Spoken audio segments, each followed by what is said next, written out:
Have you ever noticed the strange, heavy silence that greets you when you close your front door after a long night out?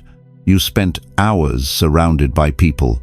You laughed, you talked, you shared your energy. Yet, the exact moment the key turns in the lock and you step inside, a sudden wave of emptiness washes over you. What if that sudden drop, that hollow feeling in your chest, is not a sign that you need more people, but a silent alarm that you have entirely lost connection with yourself? If you have ever felt exhausted by the performance of socializing, or if you deeply dread the quiet moments when no one is around, this is for you. Stay until the end, because the final truth may change the way you see your own loneliness forever. It is a quiet pain so many experience but rarely speak about.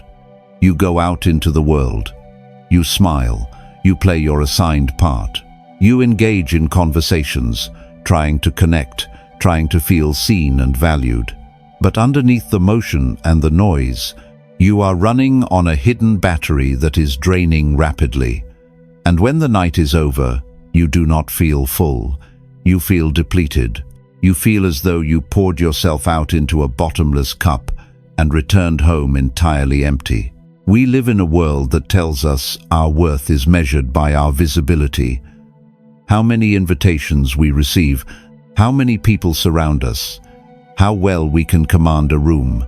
We build our identities around how others react to us. But what happens when the room is empty? What happens when there is no audience, no reaction, no one to mirror back your existence? What happens when it is just you? Buddhist wisdom teaches us that true fulfillment can never be gathered from the external world. When we rely on the noise of others to drown out our own inner quiet, we become deeply attached to their presence. We use social events, constant conversations, and external validation as a way to avoid sitting with our own minds. In Buddhist thought, this constant grasping for outside stimulation is a profound cause of suffering. It is like trying to catch the wind in your hands. No matter how tightly you close your fists, you will always open them to find nothing. Imagine a beautiful house with all the lights blazing, the music playing loudly, and the doors thrown wide open to everyone passing by. It looks vibrant and full of life from the outside, but deep inside the foundation is cracking, and the rooms are freezing cold. When the guests finally leave and the music fades, the owner is left shivering in the dark, unable to light a fire of their own. We do this with our lives. We build massive, illuminated structures for others to visit, but we completely forget to make them warm enough to live in by ourselves. Think about your own life. Think about the last time you returned from a gathering and immediately picked up your phone, scrolling endlessly just to keep the quiet away. You were not looking for anything specific. You were looking for an escape. You were running from the stillness of your own company. Ask yourself, when you are laughing in a crowd, are you truly present, or are you just performing? And when the crowd is finally gone, what are you afraid you will hear in the silence? Pause. Breathe. The next time you feel that hollow drop when you are finally alone, do not immediately rush to fill it with a screen or a sound. Just observe the emptiness. Let it sit there without judging it. You do not need to fix it right away. Because peace is not found by packing your life with endless distractions. It is found when you no longer need those distractions to feel whole. But realizing this is only the first step. To understand why we feel so drained, we must look closely at what we are pretending to be when the world is watching. And this is where the next truth begins. 2. The mask we wear and the energy it costs. What if the exhaustion you feel is not from the people you were with, but from the person you had to pretend to be? Here is a truth few people want to face. Most of our social interactions are not true connections. They are careful, practiced performances. We step out into the world and immediately put on a mask. We agree with opinions we do not hold, just to keep the peace. We force a smile when our hearts are heavy. We hide our true fatigue, our true sadness, and our true thoughts. We try to be agreeable, engaging, and flawlessly easy to be around. We mold our personalities to perfectly fit into whatever spaces others leave for us. But the energy it takes to constantly uphold this curated version of yourself is staggering. You are not tired because you socialized. You are tired because you spent hours acting in a play where you had to write your own script in real time. In Buddhist thought, the concept of the ego, or the constructed self, is the root of an immense amount of our daily suffering. The ego is incredibly heavy. It demands constant maintenance, defense, and external validation to survive. Buddhist wisdom reminds us that when we cling tightly to a specific identity, whether it is the fun friend, the easygoing companion, or the one who always has it together, we are carrying a massive, invisible burden. True freedom comes from non-attachment. And this means practicing non-attachment not just to worldly possessions, but to the false identities we create for the world to see. Imagine wearing a beautiful heavy suit of armor made entirely of polished glass. It shines brightly. Everyone who sees it marvels at how well it catches the light. But inside, you can barely take a deep breath. You cannot bend, you cannot relax, and you live in constant, exhausting fear that one wrong move will shatter the entire illusion into 1,000 pieces. When you finally take the armor off at the end of the day, you do not just feel relieved. You collapse. Your bones ache from the sheer weight of carrying something that was never meant to be your skin. This is exactly what we do in our daily lives. We do it in our relationships, at family gatherings, and in crowded rooms. We deeply fear that if we show up exactly as we are, quiet, uncertain, ordinary, or flawed, we will be ignored or left behind. So we wear the glass armor. We perform. We carefully curate our words and our expressions.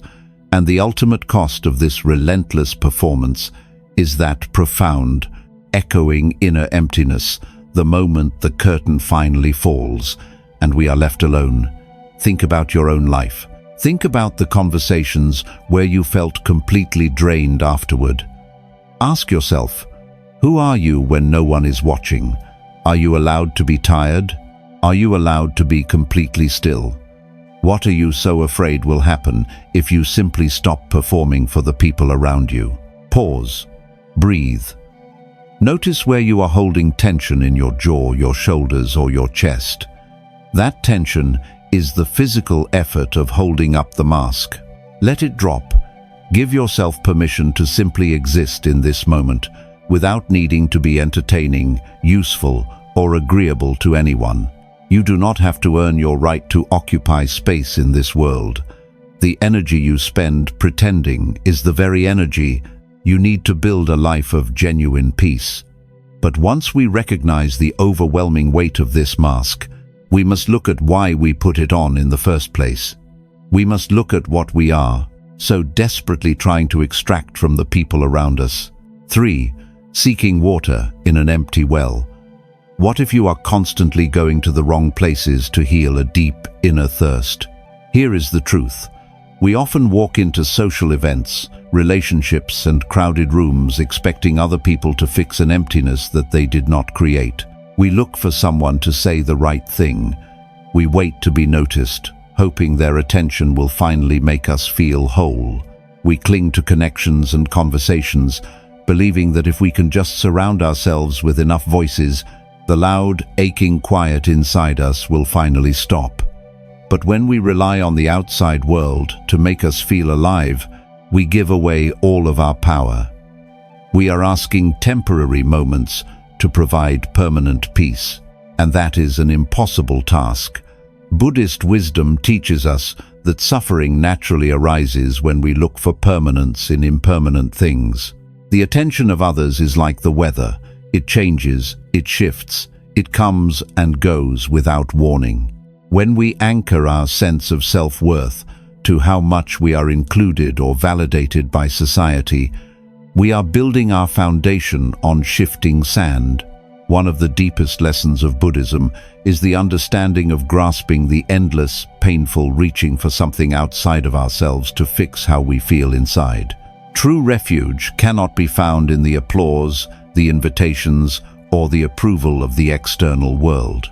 Imagine walking through a vast, sun-baked desert, your throat burning with a terrible thirst. You see an old stone well in the distance and run toward it, carrying a heavy wooden bucket. But when you lower the rope, you hear the harsh, dry scrape of wood against dry stone. The well is completely empty. Yet, instead of moving on, you sit beside it. You keep lowering the bucket, day after day, exhausted and parched, hoping that somehow water will magically appear. You are dying of thirst, not because there is no water in the world, but because you refuse to walk away from a dry well. We do this constantly in our modern lives.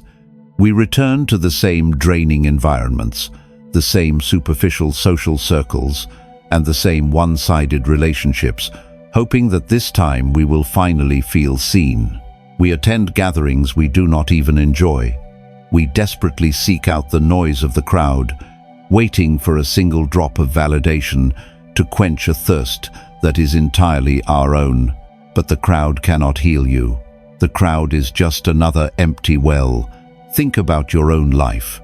Think about the places and the people you go to when you are feeling empty. Ask yourself, are you going there to share your fullness, or are you desperately hoping someone else will fill your cup? What are you still holding on to that continuously leaves you feeling drained? Pause. Breathe. The next time you feel that sharp sting of loneliness, observe the sudden urge to reach outward. Notice the desire to text someone, to leave the house, or to seek a distraction. Stop. Do not follow the urge. Let the feeling rise without letting it control your actions. You do not have to keep begging the outside world for what you can cultivate within yourself. You already possess everything you need to feel whole. But to find that hidden spring, you have to stop running from the silence. You have to finally face the very thing you have been avoiding all along. And this is where the next truth begins. 4. The Buddhist wisdom of solitude. What if the silence you have been running from is the only thing that can actually heal you? Here is the truth few people are willing to accept. We treat being alone as if it were a failure. We fill our homes with constant background noise, podcasts, music, the television playing to an empty room, just to avoid the heavy weight of our own unedited thoughts. When the social event ends and the front door clicks shut, the sudden quiet feels deafening, almost suffocating. We confuse solitude with isolation. We deeply believe that if no one is around to witness us, to talk to us, or to validate our existence, we are somehow disappearing. So, we keep running. We keep the noise on. But Buddhist wisdom teaches us that solitude is not an absence of life. It is the very foundation of profound presence. In Buddhist thought, running from stillness is essentially running from ourselves. As long as we require the external world to distract us, we remain completely trapped in a cycle of suffering. Solitude is not meant to be a lonely prison. It is meant to be a quiet sanctuary where we can finally observe the mind. When the external noise finally drops away, the mind is allowed to rest, to empty out, and to simply be, without the constant demand to react. Imagine a glass of water scooped directly from a rushing, turbulent river after a heavy storm. As long as the water is violently moving, it is cloudy, dark, and filled with spinning debris. You cannot see through it at all. But if you take that glass and simply set it down on a table in a quiet, undisturbed room, something beautiful happens. You do not need to force the dirt to the bottom. You do not need to aggressively push the water to be clear. You just have to leave it alone.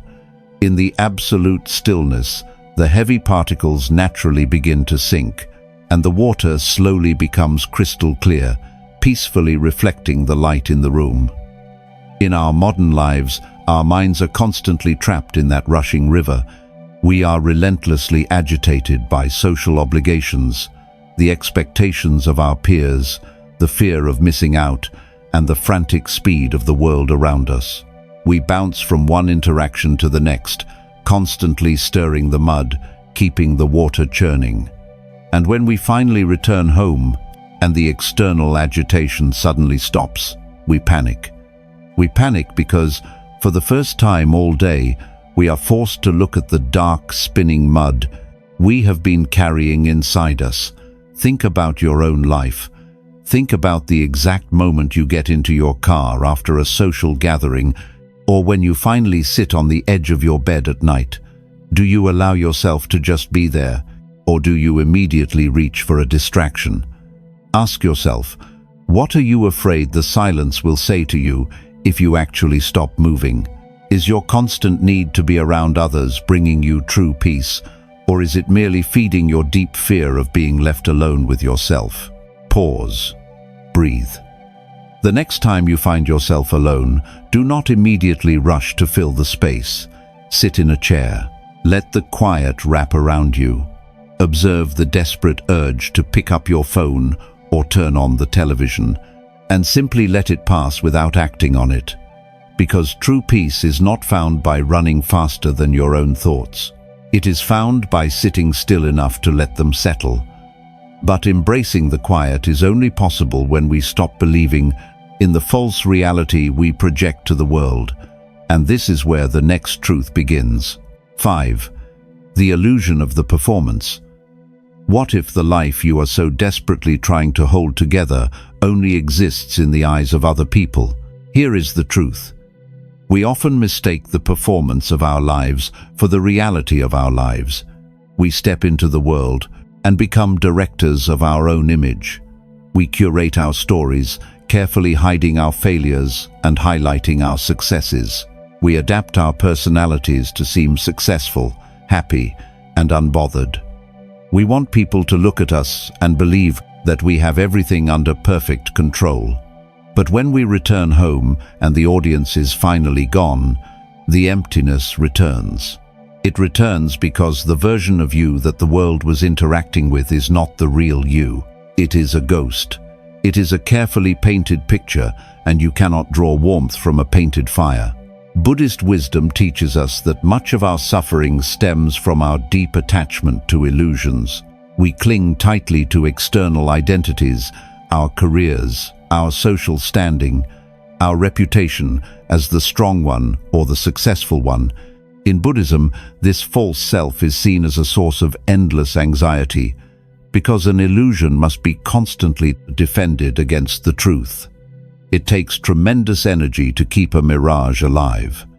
When we believe that our worth is tied strictly to this external performance, we live in constant, exhausting fear of being exposed. Imagine looking down into a perfectly still lake at night. Reflected in the dark water is a massive, glowing moon. It looks so beautiful and solid that you reach your hands into the water to hold it. But the exact moment your fingers touch the surface, the water ripples, and the moon shatters into 100 broken pieces. You panic, trying to gather the pieces back together, desperately splashing the water in an attempt to recreate the perfect image. But the harder you try to grasp the reflection, the more distorted it becomes. You are suffering because you are trying to hold on to a reflection instead of simply looking up to see the real moon resting safely in the vast, quiet sky. In our modern lives, we spend all of our time trying to hold on to the reflection in the water. We use social media, carefully crafted conversations, and the immense pressure to succeed to project an image of perfection. When someone criticizes us, or when we feel ignored at a social event, it feels like a heavy rock has been thrown into our lake. The image shatters, and we immediately panic. We compare our broken reflections to the seemingly perfect reflections of everyone else, feeling entirely inadequate and utterly drained. Think about your own life. Think about the energy you spend trying to control how other people perceive you. Ask yourself, are you protecting your true self, or are you just defending the reflection? What would actually happen if you simply stopped trying to hold the water still? Pause. Breathe. The next time you feel the desperate urge to prove your worth to someone, observe the instinct. Watch the mind rush to defend an illusion. Then, gently let it go. You do not have to hold the reflection together.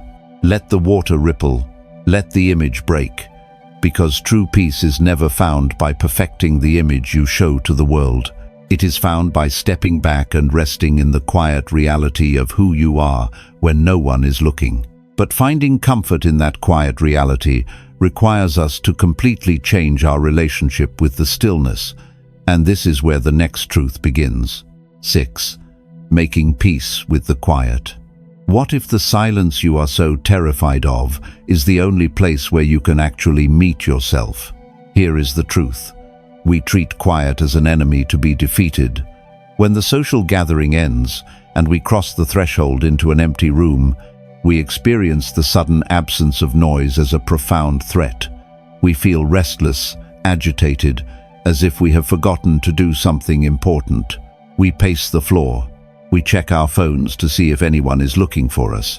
We mentally replay conversations to analyze how we were perceived, or we spiral into a quiet panic about the future. We deeply believe that if our minds are not constantly occupied with people, tasks, or entertainment, we will inevitably fall into a dark void of loneliness. We have convinced ourselves that stillness is dangerous, that emptiness equals isolation, and that the only way to prove we exist is to keep moving. But Buddhist wisdom teaches us that emptiness is not a void to be feared, but a vast, open space to be embraced. In Buddhist thought, the concept of inner space, or the spaciousness of the mind, reminds us that the quiet is not missing anything. It is fully complete on its own. The agitation we feel when we are alone is simply the mind struggling to detach from the constant, addictive stimulation of the external world. When we stop trying to aggressively cram every second of our lives with noise, we allow true awareness to arise. The silence is not rejecting us, it is patiently holding us.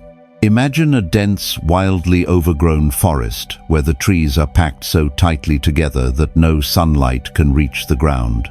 The air is stifling, the roots are choked, and the constant, abrasive friction of branches scraping against each other creates a restless noise. But if you clear a small space in the center, if you allow a clearing to exist, without immediately rushing to plant new trees, the sunlight finally pours in, the dark soil breathes. The clearing is not broken simply because it is empty. It is peaceful precisely because it is empty. The open space allows the storm to settle, and it provides a quiet sanctuary where new life can gently take root, unforced and unhurried.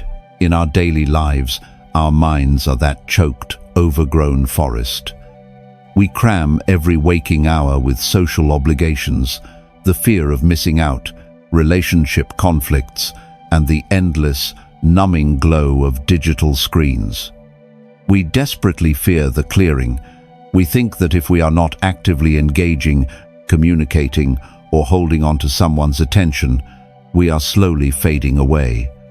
But when you constantly refuse to make space for the quiet, you suffocate your own spirit. The bone-deep exhaustion you feel after coming home is not just physical tiredness. It is the heavy, agonizing weight of a mind that is never permitted to rest in its own natural state. Think about your own life. Think about how aggressively you avoid the quiet moments in your day. Ask yourself, are you actually lonely, or are you just deeply uncomfortable sitting in the clearing of your own mind? What are you afraid will happen if you simply stop producing noise? Is this constant need for distraction bringing you peace, or is it feeding your exhaustion? Pause. Breathe. The next time you find yourself in an empty room, do not immediately reach for a screen or a sound. Sit in a chair. Let the quiet expand around you. Observe the sudden physical discomfort, the urge to escape, but do not fight it. Let it rise without following it, and let it pass. You do not have to fill the clearing. You can just sit in the light. Because peace is not something you build by adding more distractions to your life. It is something you reveal by letting the noise fall away. But once you make peace with the quiet, you must learn how to build a foundation that supports you when you are alone. And this is where the next truth begins. 7. Building a sanctuary within. What if your entire life is built on a foundation that only holds you up when other people are standing on it? Here is a truth that is hard to swallow. We spend so much time decorating the outside of our house to impress the guests, but we leave the inside completely bare.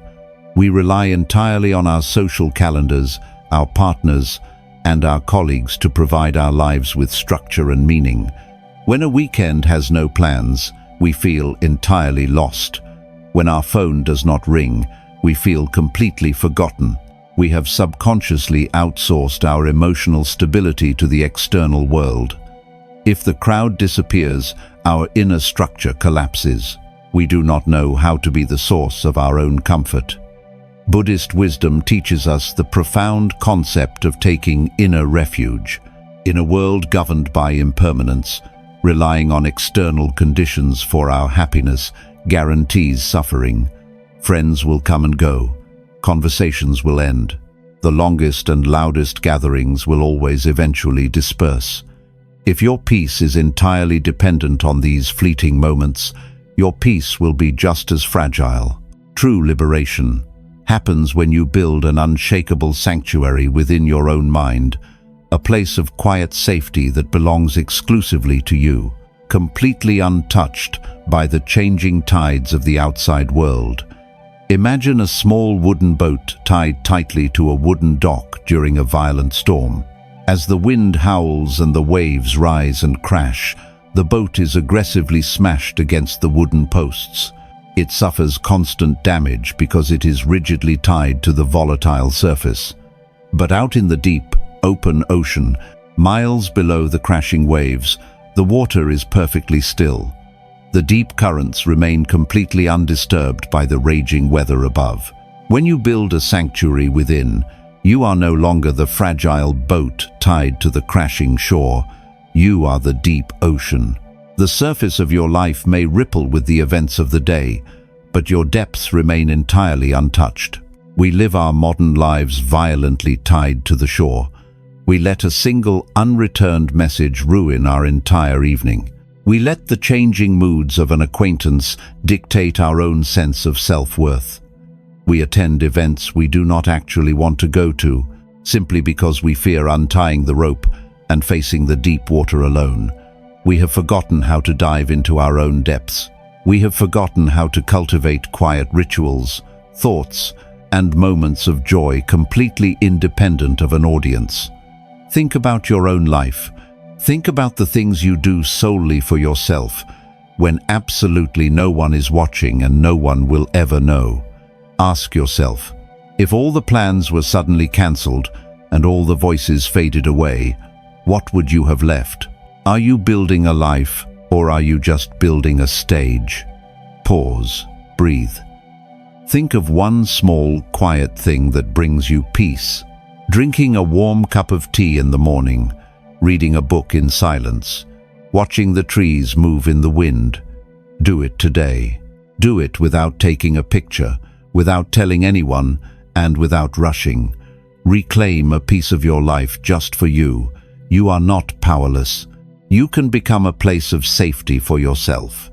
You can learn to be at home in your own presence. But building this inner sanctuary requires us to let go of the heaviest burden we carry. And this is where the next truth begins. 8. Letting go of the need to be seen.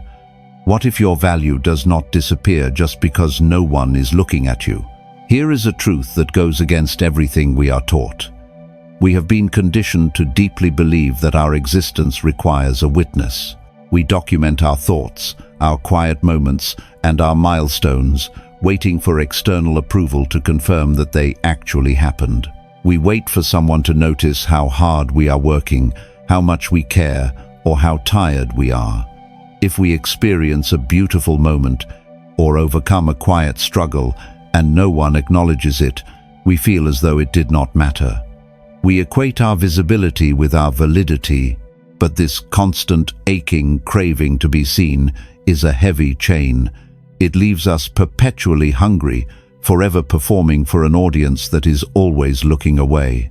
Buddhist wisdom teaches us the profound peace of letting go of the ego's desire for recognition. The constructed self survives purely on attention. In Buddhist thought, seeking validation from the external world is a form of deep attachment that traps us in an endless cycle of suffering. The harder we try to prove our worth to others, the more elusive peace becomes. When we finally release the desperate need to be seen, we step out of the exhausting marketplace of validation and into the reality of simply being. Our worth is inherent. It is not a currency that must be constantly earned, measured, and counted by others. Imagine a single, softly glowing candle placed in the center of a perfectly quiet, locked room. There is absolutely no one there to see it. No one is watching the flame gently flicker. No one is resting in its warmth, and no one is praising its brightness. Yet, the candle burns just as beautifully. It does not dim its light simply because there is no audience. It does not panic in the dark. It simply does exactly what it is meant to do. It brings light to the space it occupies. It is entirely complete and entirely enough in its own silent existence. In our daily lives, we furiously refuse to be the candle in the empty room. If we achieve something and the world does not clap, we feel we have failed. If we return home and our inbox is empty, we feel completely unloved. We relentlessly exhaust our spirits, trying to prove our brightness to people who are often too busy guarding their own fragile flames to even notice ours. We have entirely forgotten how to burn brightly just for ourselves. We give away our power the moment we decide that an unseen life is an unlived life. Think about your own life. Think about how much of your daily energy is secretly designed to be noticed by someone else.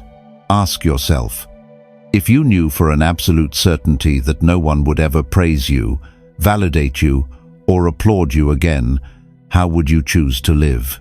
Are you holding on to your need to be seen, or is the need to be seen holding on to you? Pause, breathe. Observe the heavy, pulling desire for approval.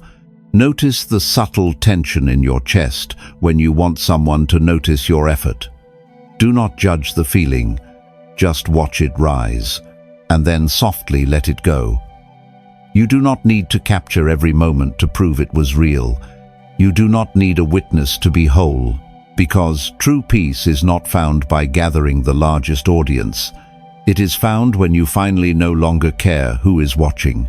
But letting go of this need is only the preparation for the ultimate transformation. And this is where the final truth begins. 9. Becoming whole when no one is watching. Think back to that moment we spoke about at the very beginning. You return from a long night out.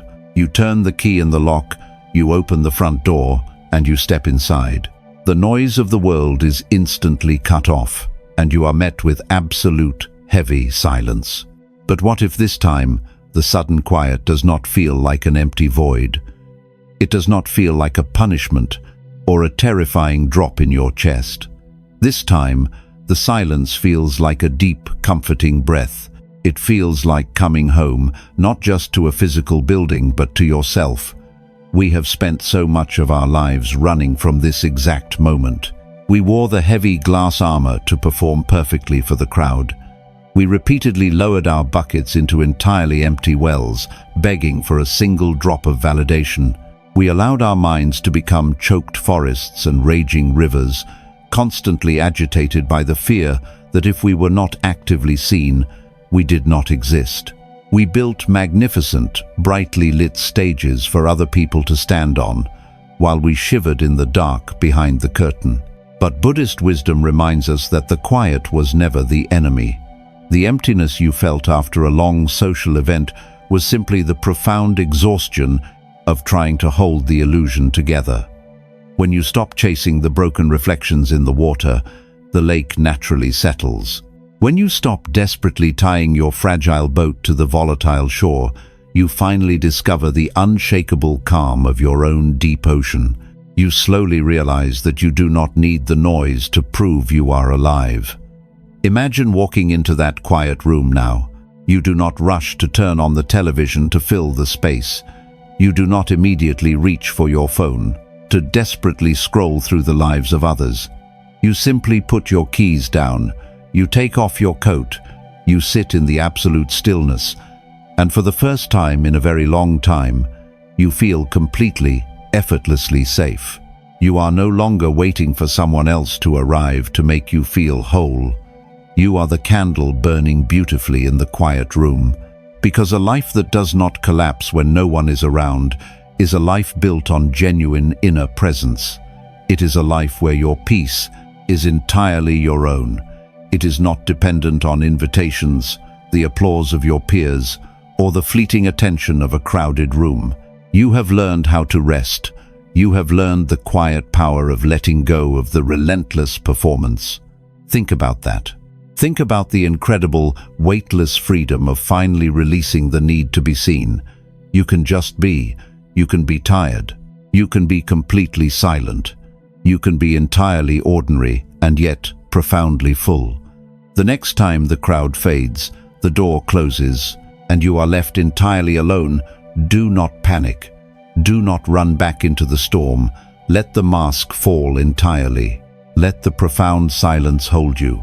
Trust that the space you are standing in is already completely full, simply because you are standing in it. You have finally stopped begging the world for peace, and you have made the space for it to bloom within.